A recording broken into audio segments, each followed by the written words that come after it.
I have a topic that in no way is correlated with what I do, who I am, but it was something that inspired me to actually write something, so much in the same feeling as Mark here. I was reading an article a couple of months ago about pre-adulthood, and this happens every 4 or 5 months. There's a whole rush of articles that come out about how awful it is to be a human being in this time, because God forbid if you're a female, you'll never find a male mate because they're all pathetic. Sorry, no offense, gentlemen. And if you're a male, you are having so much fun with your video games, apparently, that you have no interest in female companionship. And I personally feel like we all have quite a few examples of both genders who are amazing, truly, deeply amazing and inspirational all the time. So what is this whole pre-adulthood thing? What is this? What are we dealing with? So I decided to do some work on it. I am not a sociologist. I don't claim any such opinion, but I am opinionated. So I will talk about it. So when you actually start looking at it, this is a term that was coined in the early 1900s. It's called pre-adult, and according to dictionary.com, it's of or pertaining to the period prior to adulthood. Thank you so much. That really helps us. That's clearly not what people are talking about. So what are they really talking about? All of these articles have come out in the last year and a half, and they're all really depressing. And they all have these lovely women. Look at this lady. I mean, she looks totally kick butt. And her male opportunities here seem a little, interesting to say the least. Some seem great. But, all the titles are, where have all the good men gone? And what's the problem, as America changes, manhood does too, and why are we taking so long to grow up, and all these awful, depressing things. And I would argue they're just link bait. They're just out there so that somebody will post them to Facebook, so that somebody will repost them to somebody else, and we can all have this little conversation about, it's really hard to date. And I will give you that. It's really hard to date, but I do not believe it's because men are pathetic or women are great. Singular. So one of the big things that is a theme in all of these articles is that men are immature. Men and women are immature. And why are they immature? The big ones that they come down to is they delay marriage, right? We're seeing a later time period in which we are actually engaging in marriage. They play video games. God, you would think it's the end of the world that people play video games. I played a lot of video games, so I'm a fairly large advocate.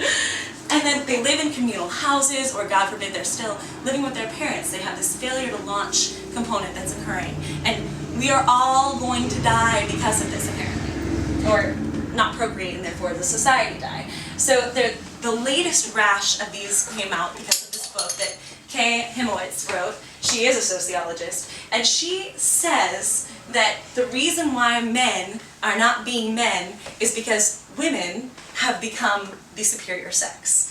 And so she wrote a book saying, manning up, it's time for you to man up, and really giving a whole bunch of case studies about how the rise of women has led to men becoming boys. So I read this book, and I hate it, but I think you should read it just for the purpose of hating on it. Because her premise is that the only reason why we are adults in this whole world is because we went to college, we got a job, we got married, we bought a house, and we had kids. And that's what made you an adult, nothing else. I'm looking out at a sea of intelligent, amazing people, most of whom are probably not married, don't have kids, don't own a house, or maybe they do, but you guys are not adults or children based on these life events, I would argue. And in fact, in an informal poll that I conducted with friends, the things that I heard from them were serving people, being an educator, being a parent, obviously, but also going to war, saving people's lives. The first time they had to euthanize an animal as a veterinarian. The first time, the stories of what made you an adult are not these things. Hopefully, if you want to do these things well, you became an adult first. Kay's an idiot. I'm sorry. I didn't mean to say that. And this whole home ownership thing, I really just want to take a separate side statement about home ownership and what it does to our world. This is not the way that we should be living. When we live in single-family, detached homes, far away in the suburbs, so far away from conventional suburban development as opposed to transit-oriented development, we are actually very much increasing the BTUs that we are consuming per year, if we actually want to live in a world and give our world to our children that has air they can breathe and water that they can drink, we need to move to cities. We need to live in multifamily homes. We need to get near public transit. We need to stop driving our cars. We need to get off of these traditional forms of electricity that are absolutely killing our world. This is not the way. The fact that we are getting tax credits to live in single-family homes away from each other, it's making us depressed, it's making us sad, it's polluting our world. This is not the right way. So, Kay, go stuff it up your whatever. Yes, women are becoming empowered. Absolutely. I absolutely believe that women are becoming empowered. We are getting access to better education. We certainly have access to birth control, so we control our reproductive rights. We have increased equality in the workplace. It's much easier for us to get in than our parents' generation. And we definitely have, because we never were people who could work on a manufacturing line, or very rarely, there's that great picture from World War II, but most of us weren't able to do that in our life. We were better adapted for a knowledge-based economy in the beginning. And so you'll actually see, and I'll show you some statistics later, that women are adjusting to the change in our society much easier than men, because it's not our role traditionally to come in and be physical, to build the houses, to work in the manufacturing plants. Our roles have always been more service-oriented, more knowledge-based. And in this time, we definitely are seeing greater mobility. And when you have societies where you can move from New York or DC here to San Francisco, all the different changes that you're making, it's harder to build families, to buy homes, to do the things that she's calling adulthood. And that's not a bad thing for our society. It's increasing our productivity. It's increasing our ability to have meaningful, interesting lives as individuals. And it's important to be a processed, developed individual. So these things are happening, and certainly you're seeing in developed nations like Denmark, Germany, France, the mean age of marriage is going up. Absolutely. People are getting married later. But that ain't a bad thing. I would happily live in any of these countries. I think you would too.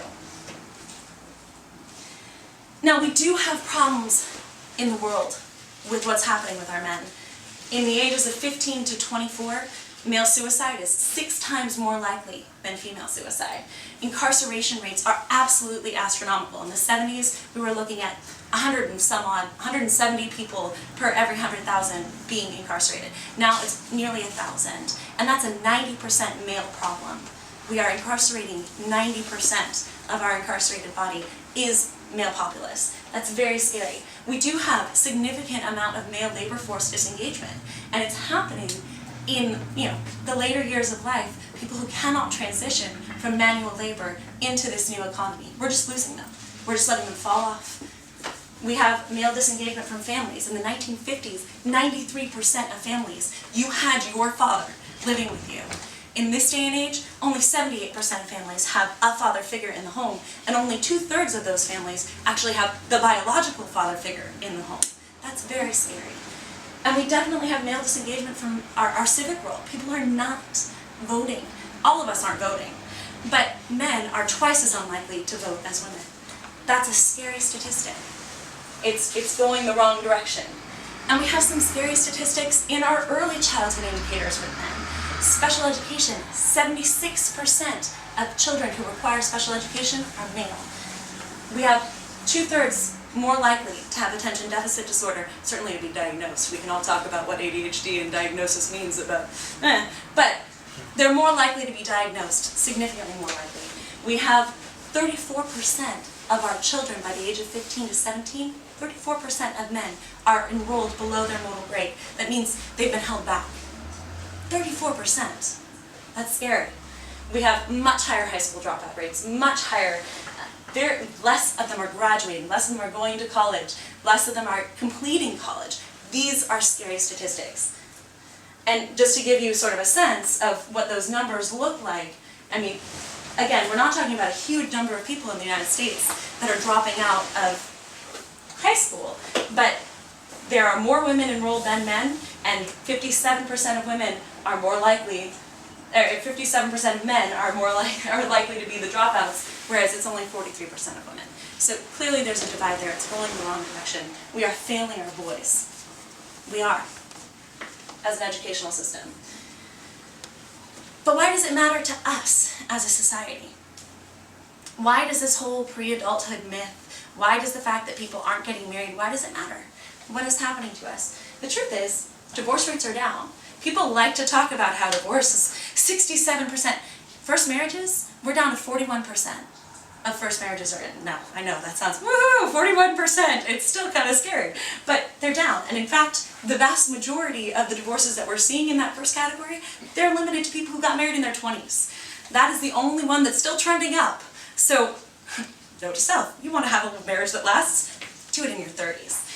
Our population is still increasing. Our productivity of the American worker is absolutely increasing. We are finding that older fathers statistically spend more time with their children, much more engaged than younger fathers. We find that the SRA score, the nonverbal intelligence score, is positively correlated with the mother's intelligence, not necessarily the father's. So the fact that all these women are graduating and doing their thing and having babies, we are making the superior generation being the next one. It's not really correlated to the male intelligence as much. And I would also argue that this room is full of people who are socially minded, morally conscious, really committed to the environment, to this world. So I don't really think we're failing just because we play some video games. In fact, there's a lot of research that shows that video games increase your capacity for motor skills, for cognitive function, for your capacity to have deductive reasoning. I mean, people actually really do benefit from good gaming, and we should all actually, if we really wanted to increase our cognitive ability, game for 3 to 6 hours a week probably. So let's get real. There's some problems here, but it's not that we're all pre-adults not getting married until our 30s. It's male education in America. We need to fix it. There's something deeply wrong there. It's a mounting national debt. It's, the socioeconomic divide that we have with this knowledge-based economy. If you do not have money growing up, you will not learn the skills that you need to be successful, period. That is scary. We need to solve it. It's inequality in women's wages. As soon as they seem to have kids, suddenly we don't pay them anymore. It's scary. Female education in math and engineering. And we see that in this region a lot more, that we have failed our girls in this area. And there's a plethora of real issues that we should be dealing with. But link bait, like these conversations, all they do is throw muck into the actual wheels of getting to a resolution. So I would argue, let's be inspired by who we are, this room of people who's absolutely amazing.